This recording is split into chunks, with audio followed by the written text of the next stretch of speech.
The imprisonment of Jacob Zuma has left President Cyril Ramaphosa facing both economic and political challenges.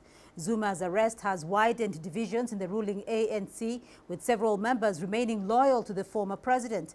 The days of social unrest have affected an economy already hard hit by the COVID-19 pandemic.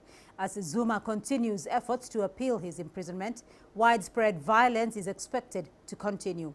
Here's Asta Tall with more. When President Cyril Ramaphosa first came into office, he pledged to tackle corruption and improve the country's economy. The widespread unrest following the imprisonment of former President Jacob Zuma has put both pledges to the test. Property has been vandalized and destroyed. Shops have been looted. Law-abiding citizens have been threatened and intimidated. Workers are scared that they may not be able to return to work. The protest started in the eastern province of KwaZulu-Natal. Zuma is a native of the province where he currently resides. Since then, stores and malls have been looted. Trade routes have been disrupted, including the N3, a major highway linking to Durban's biggest port.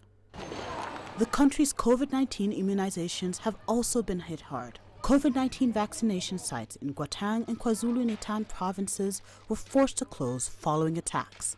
Shops have been looted and infrastructure has been destroyed. This means that our sick cannot get medication from pharmacies.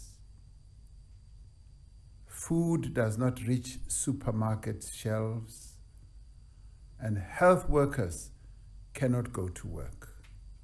We will soon be facing a huge risk of food insecurity and medication insecurity in a few weeks. Our vaccination program has been severely disrupted just as it is gaining momentum. Jacob Zuma has since started a 15-month jail term for contempt of court. The Constitutional Court handed the sentence after Zuma failed to appear before the Zondo Commission to answer questions. Addressing the court virtually, his counsel pushed for the court to rescind Zuma's jail term.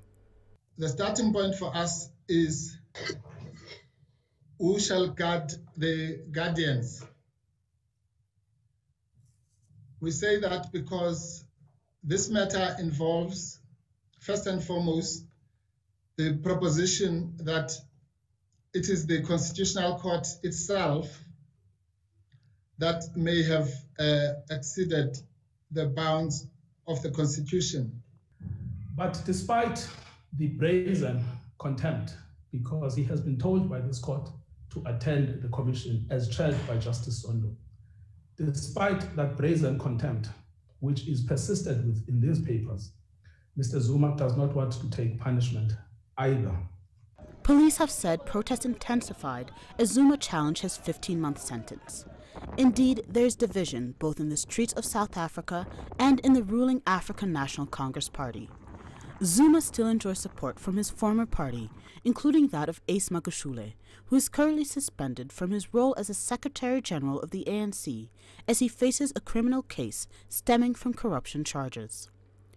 For his part, President Ramaphosa has pushed against what he labeled as opportunistic acts.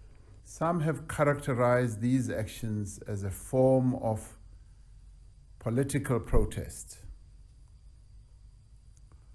This violence may indeed have its roots in the pronouncements and activities of individuals with a political purpose and in expressions of frustration and anger.